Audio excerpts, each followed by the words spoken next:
Step into a world of faith and enlightenment with Path of Faith, where we explore the challenges and triumphs of the human spirit through the lens of religious teachings and divine guidance.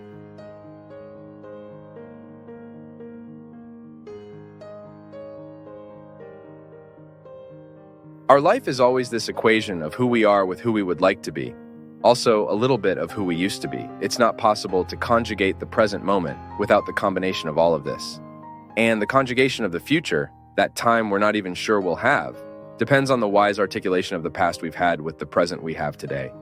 It's this articulation that enables us to take steps, to walk, always believing that God's hand sustains us, but believing in the right way. Whenever I think of God's providence, I think of it as a favor that never ceases to be present in my life, but at the same time, never removes my possibility of doing my part. Because, my people, we have already learned, even psychology, pedagogy teach us that the good educator never gives his disciple the ready lesson.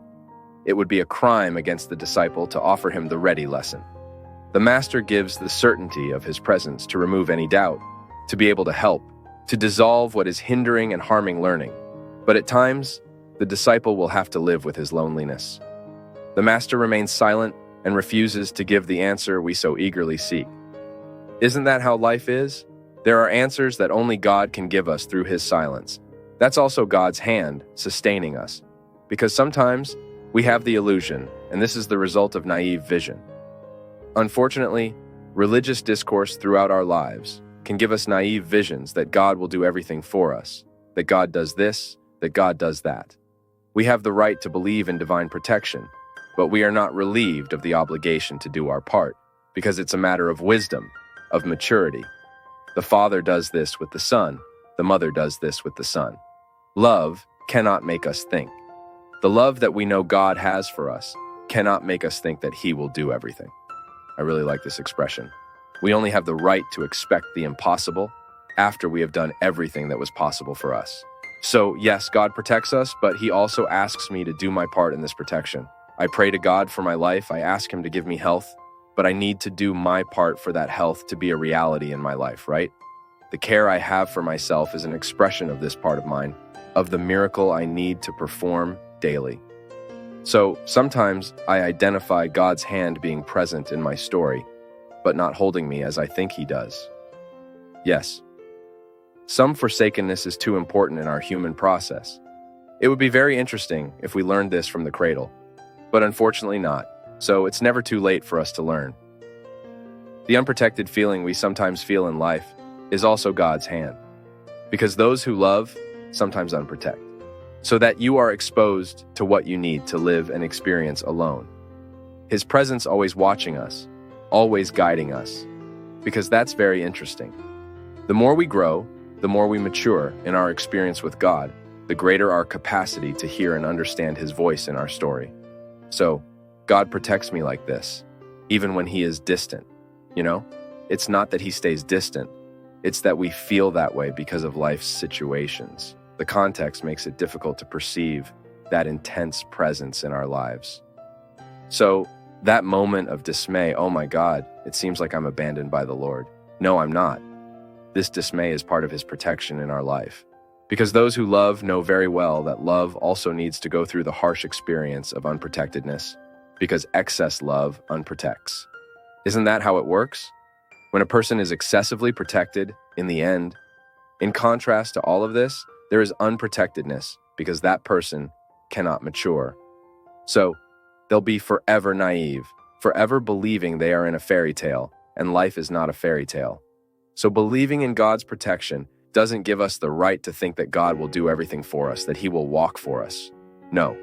He will always be strengthening us ahead of these battles we are going to face, but we will be responsible for doing our part. It was like that with Moses. This song quotes Moses, right? It was this hand that helped Moses divide the sea in two. In this passage, there is a great richness that is in Exodus, when Moses is terrified because he took the people out of Egypt and went towards this promised land, promised. You see, it's also a bit protected. The promised land would be reached as a promise that God made to Moses as long as he encouraged himself to take that people out of slavery and cross the difficulties of the desert. You see, anyone who has had the opportunity to go to Israel knows very well what the desert is.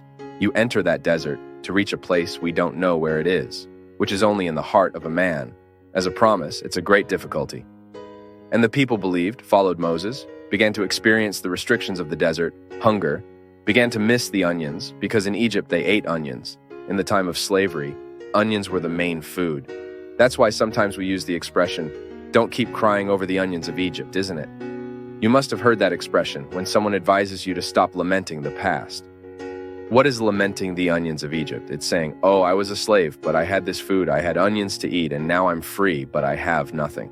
Hold on. Give the desert time. Let the desert tell you what it needs to say. Even hunger, restriction, is very important in the human process. We identify all the time that people are spoiled because they lacked nothing. It's terrible when you have a child who has been pampered since childhood, lacked absolutely nothing, and suddenly, in the open field of life, suddenly that person needs to face life's desert, and they don't have enough ammunition to handle it. What do? How do we face the desert? At that moment, when Moses took the people out of slavery and encouraged himself to lead this people through the desert towards the promised land, he also felt fear. He also didn't know what it would be like. That's why, throughout the manifestations of God in that moment of Moses' life, he communicates with God. They are epiphanies, which are these glorious manifestations of God there through simple reality. It's the burning bush, it's the stone that gushes water. Anyway, God talks to Moses, gives him signs that he is on the right path, but doesn't shield him from the unprotectedness that the desert causes him. So unprotected in that desert, materially speaking, he can establish a trust in God that no other comfort had given. You see how interesting it is? How the unprotectedness, the apparent unprotectedness, has a whole reserved care. And behind the scenes there, just like you, who are a father, a mother, create a restriction for your child so that they can mature, isn't it? Sometimes you take something away from your child so that they really feel the lack, so that later they can appreciate it. I repeat, many people go wrong in life because they lacked nothing. Then you notice that when there is too much lack, it can also cause an imbalance, a lack of trust in life, in people. Anyway, it's balance that works. When you start educating by providing protection and apparent unprotectedness, where that person will have to face the situation alone, even if you're watching from afar. I faced extremely difficult situations in my life, where it wasn't enough for the other to say, "I'm here." Why? Because they were mine. Even help. Looking to the side, knowing that you have a friend with you, that there is a mother, a father, a brother. But in many moments of our lives, this ordeal is to be lived in solitude. It's when I need to experience this feeling of being unprotected. Just like Moses experienced stepping on the discomforts of the desert. By facing those discomforts, he understood what the human condition is. So I also make this experience. You do. I don't want to spend my life in blissful clouds. I really don't. And that's why, since I was very young, when life was difficult for me, I found something in that discomfort that made me think higher, that made me think beyond. Moses, experiencing the discomfort of the desert, needed to convince those who were with him that that discomfort would be worth it. Oh, but some wanted to go back to slavery. Look how human weakness is very present in our lives at times of discomfort. How many people, let me give you a simple example so you understand. There are people who need to break up with relationships that are terrible, disastrous. That person only brings harm to you, you know that. But you have a bond with them, you have an emotional need, you can't break up with that relationship. So, suddenly you encourage yourself, everything becomes clear to you. This person doesn't do me good. I can't marry this person because if in the time of dating, it's already like this, imagine in my marriage, later in my married life, it will become an even worse hell than it already is. Then you encourage yourself. You're motivated by people around you to break up. Then it's terrible on the day you break up. The suffering is cruel inside you. It seems like you'll never recover, that you only think about that person. Why? Because despite them causing you so much harm, you have a sick little bond with them of emotional dependency. You know they harm you, but you don't know how to live without them. Then you start taking steps. The first week is horrible. You suffer, you cry, you can't listen to the music, you can't smell, you can't see that little thing that they forgot there at your house. All of that is terrible. But suddenly you start taking steps towards liberation. It's as if you were walking towards a place that will only do you good.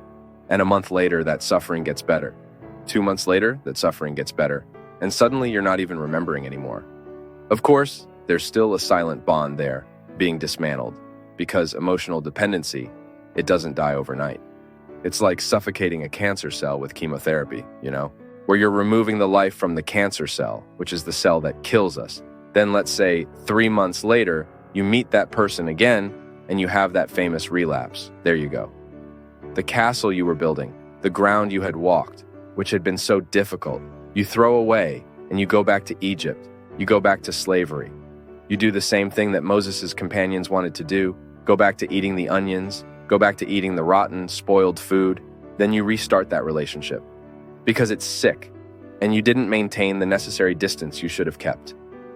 Because when you have that emotional dependency, you have to establish distance, because otherwise you won't heal. You have to stop wanting to know about that person's life, because otherwise you won't heal. You need to stop snooping on their Facebook, because otherwise you won't heal. You need to stop investigating their life. Where were they? What were they doing? You have to cease all points that may make you want to go back to Egypt, because otherwise you'll never be free. Then, 3 months later, you're beautiful and splendid already, killing the cancerous cell. You go give a few more kisses, go back to that horrible dependency, and hell returns to your life. In your first week, it's okay that everything is coming back. Soon, my daughter, you're in a worse hell than you were 3 months ago. That's how it is. When we don't know how to live the discomfort that builds us up, we sabotage ourselves all the time. It's like stopping drinking, stopping smoking. You stop smoking for a year, and you celebrate because you stop putting that carcinogenic toxin in your body, and suddenly you go there and light up a cigarette for no reason, and that addiction comes back as if it were a monster, capable of eating you whole. There you go. All that sacrifice you made in the first days without smoking goes down the drain. Why? All that sacrifice goes down the drain. Why? Because you weren't able to live with the discomfort of renunciation. My people, it's amazing how God's hand assists us like this, making us aware of what we need to break in our lives. These are situations that we need to establish boundaries for, because otherwise, we will never be healed. We will be forever sick in the line of the needy, crying and begging for a little bread of kindness from others, a little bread of affection from others. For God's sake, we were not made for this. We were not made to drag emotionally dependent people around. We were made to love. And love only makes sense in our lives if it builds us up, if it helps us go through the discomfort of the desert. Otherwise, it makes no sense. This pseudo-love, this false love, that sometimes we say we feel for each other, that doesn't help us in the discomfort of the desert. I need to live through my deserts. You need to live through yours. And true friends are those who recognize the deserts the other needs to go through and say, that's right. Let's go through this desert because you need it. Now, Apollonia, she's that happy, orderly life. Remember that character? Apollonia, where everything was a game of being content, right? Stop it. Kill that childish instinct that exists within you that makes you afraid of life's discomforts. Life's discomfort is when the well-lived only makes us better. Take off that victim mask that you stick on your face so others will eternally pity you. You're just wasting time in life like this.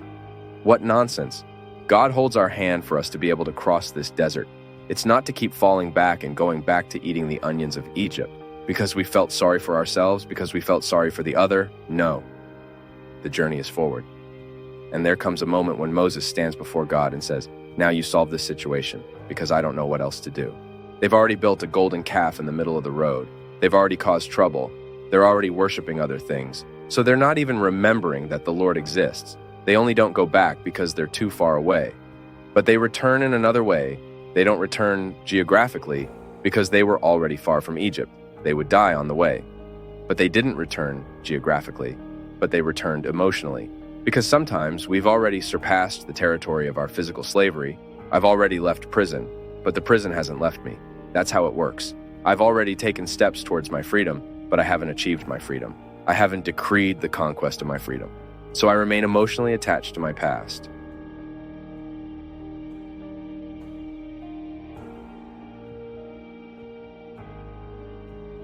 Thank you for joining us today at Path of Faith. Your engagement means the world to us. So please take a moment to leave your comments, like this video, share it with friends and family, and subscribe for more enriching content.